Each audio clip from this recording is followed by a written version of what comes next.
जी mount Blanc का।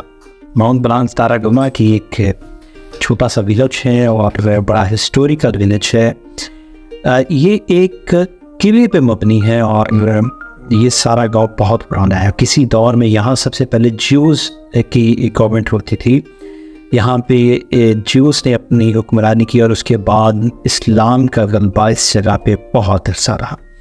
ये जगह मुसलमानों के कब्ज़े में भी रही और बाद में फिर क्रिश्चियंस आ गए। अभी जो है वो जो स्पेन है वो बाई लॉ जो है वो एक क्रिश्चियन स्टेट है, पोर्चुगल भी और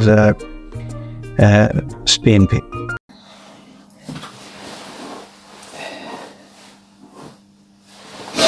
ले सर, रेडी हो गए हम और इंशाल्लाह ताला भी कोई 2 से 4 मिनट में निकलेंगे यहाँ से फबरेपूछ के लिए। वहाँ से फिर 7:20 पे बस जो है वो निकलेगी माउंट ब्लांक के लिए।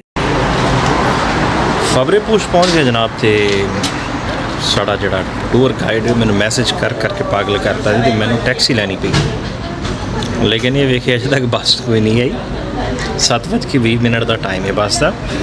तो इंशाल्लाह ताला थोड़ी देर में असी बस आने वाली है। फिर बैठ के मैं तुहानू रस्ते कोई 1-2-4 एज़ यूजुअल जी ना रस्ते दी तस्वीर खूबसूरती दिखावांगे। तो उस तो बाद असी माउंट ब्लांक की तरफ जाओ। बारिश स्टार्ट हो गई थी, कितना खूबसूरत मंजर है। लेकिन मेरी एक आदत है, मैं छतरी हमेशा अपनी नाल रखना, धुप होवे या बारिश होवे। ए साड़ी बस है, 45 नंबर सीट है मेरी। पिछली बस ये होंदा सी कि जिथे मर्जी थोड़ा दिल करे बह जाओ, लेकिन ऐतकी है ना क्या कि ना भाई हर दफ़ा दी थोड़ी जी जारादारी नहीं चलती।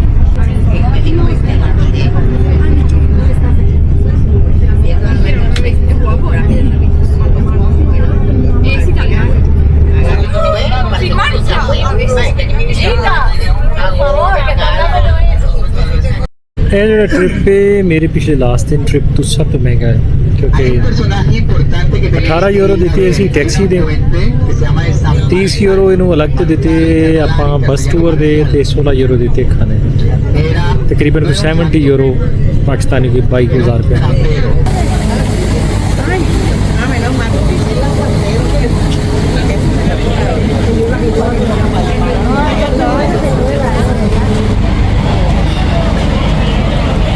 जड़ा टोटली है जड़ा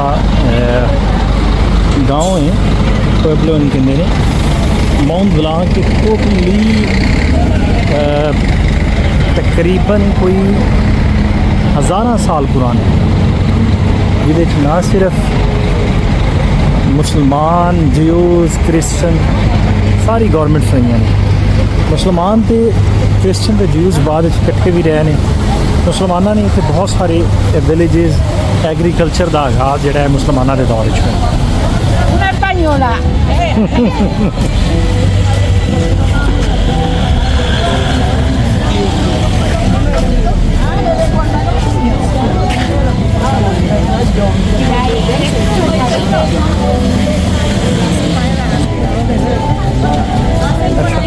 मैं बेसिकली खुद अकेला सफ़र करना, लेकिन ये देखे हूँ एक दफ़ा ग्रुप के नाल जा रहे हैं, पता नहीं केड़ा ये कोई नवी चीज़ विखाते नहीं। कई दफ़ा खुद बंदा मिस कर जाता चीज़। टोटली कतलान तो स्पेनिश बोल रहे हैं ना, इन्होंने मेरी समझ लगे ना मैंने इन्हों की समझ लगी।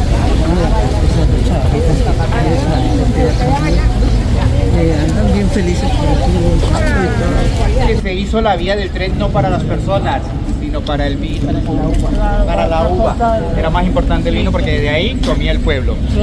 Las murallas las veis aquí y desde aquí las podemos ver, pero veis como una ventanica aquí.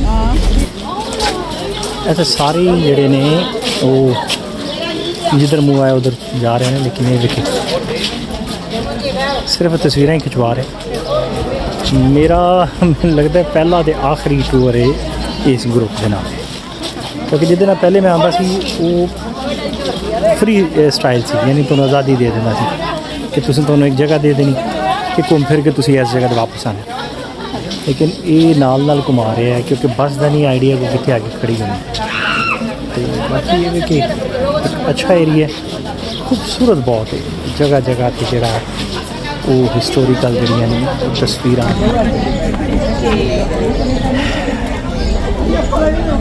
है सारे लोग जनाब साढ़े ग्रुप के ने क्या खूबसूरत किला बने ये तर्ज तामीर चेक करिया जे तुहानूं इस्लामिक जड़ा टच है वो नज़र आएगा। ये लोग खांदे बड़ा ने पता नहीं मोटे सिर नहीं होते तुहानूं ज़्यादातर 90% मेरे नाल बुजुर्ग वारे मोहतरम ही नज़र आएंगे ताकि गड्डी जदब की जगह कायम रहे। एक तो साडा आ जड़ा टूरिस्ट गाइड है ये भी भाई री किते मैनूं लगदा वाल रखे ने लम्बे लम्बे ते माड़ी माड़ी हरकतां जड़ियां ने वो डांस वालियां ने।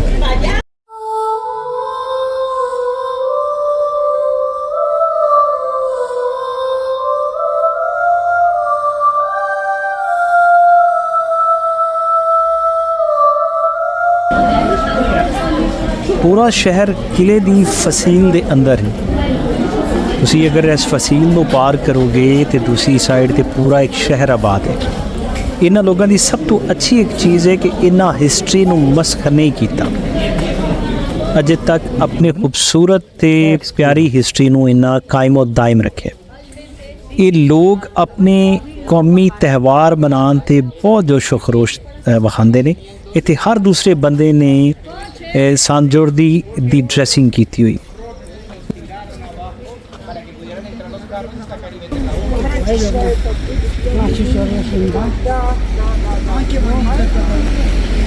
चेक करो अंदर रहायशा ने इस पूरी फसील के दौरान दरम्यान जड़ियाँ ने रहायशा ने लोगों दी। अच्छा इतने हर बंदे को बड़ा बड़ा आला किस्म का कुत्ता है। हुण अगे एक ऐसी रॉटवेलर फिर उस तो बाद चेक करो इत्थों की तारीखी जड़ा ड्रेसिंग है ट्रेड है हुण तैयार होकर निकल रहे हैं घोड़े। ये जड़ा रोमन दौर तो बाद जड़ा क्रिश्चियनिटी का दोबारा दौर आया सी मुसलमानों तो बाद ये उस दौर की यूनीफॉर्म से ईसाइयों की सांजोर दी बेसिकली ईसाइयों के बहुत बड़ा त्यौहार है। तुसीं जिन्हें भी है गैटअप चेक कर रहे जी उस दौर के ईसाई मुहब्बत जड़े सन जड़े पादरी सन उन्होंने ये उन्हों की ड्रेसिंग है। तुसीं वेखोगे इन्हां दे गलियां दे विच स्लीव ते उस तो बाद बारिश इतनी तेज़ हो गई है कि शूज़ भी पानी पै गया। चलो एक अलग ही एडवेंचर है।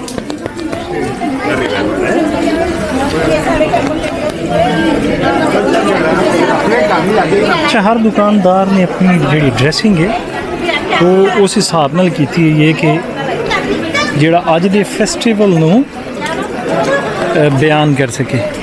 माउंट ब्लैंक कस्बे नूं 1163 अल्फोंसो एल कास्ट्रो ने कायम किया।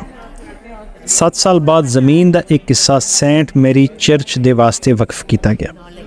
12वीं सदी जदों आबादी वधना शुरू हुई तो चर्च नूं तसीह देने का फैसला किया गया तो चर्च वास्ते एक नवी जगह मुख्तस की गई। 14वीं सदी दे विच ब्लैक डेथ ने पूरे यूरोप नूं तबाह कर दिया। इस वजह तो चर्च ते काम रुक गया तो यह फैसला किया गया कि चर्च के गिरद एक सिर्फ 4 दीवारी ही कर दी जाए। 15वीं सदी दे विच जिंदगी जो थोड़ी जी मामूल ते आई तो फिर कतलान दी ते स्पेनिशां दी आपस में खाना जंगी स्टार्ट हो गई। तो माउंट ब्लांक कस्बे को सब तो ज़्यादा नुकसान है क्योंकि इस सब तो मशहूर कस्बा सी कतलान डोनर नज़र आ गया जिथे अल्लाह रखा भाई ने मेरे वास्ते बड़ा ही प्यारा एक शवारमा बनाया दुरम। तो वापसी जो उन्होंने मैं पैसे देने लगा तो उन्होंने कहा नहीं जी असी पाकिस्तानी कोई पैसे नहीं लेंदे। अल्लाह पाक उन्होंने रिज़्क च बरकत दे। बड़ी खुशी है उन्होंने मिल के। पूरा ग्रुप बहुत ही हंसमुख बहुत ही अच्छे लोग सन। यकीन करो कि महसूस ही नहीं होया कि मैं आउटसाइडर हूँ। मैं स्पेनिश नहीं बोल सकता कतलान नहीं बोल सकता लेकिन उन्हें बहुत बहुत मज़ा आया। फिर लगा के साडा कोई साथी नाल टूरिस्ट सी उसकी बर्थडे भी सी जी सैलीब्रेट इस ग्रुप ने की। ओवरऑल बड़ा ही मज़ा आया जी।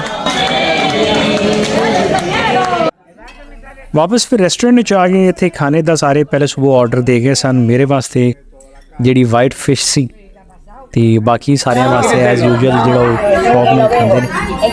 ਇਹ ਹੁਣ ਬਹਿਸ ਕਰ ਰਹੇ ਨੇ ਆਪਸ ਵਿੱਚ ਕਿ ਮੈਂ ਕੋਕ ਕਿਉਂ ਨਹੀਂ ਖਾਂਦਾ ਔਰ ਮੈਂ ਕੀ ਖਾਣਾ ਵਾ, ਕਿਹੜੀ ਚੀਜ਼ ਪਸੰਦ ਹੈ। ਕੁਰਦੇਰੋ ਯਾਨੀ ਜਿਹੜਾ ਛੋਟਾ ਗੋਸ਼ਤ ਤੇ ਤਰਨੇਰਾ ਸੱਦੇ ਨੇ ਵੱਡੇ ਗੋਸ਼ਤ ਨੂੰ, ਇਹਨਾਂ 'ਚ ਅਸੀਂ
नहीं जी, आज का सफ़र हो गया ख़त्म। तो फिर इंशाअल्लाह ताला 1 मई की कोशिश है मुनसरात जाने की।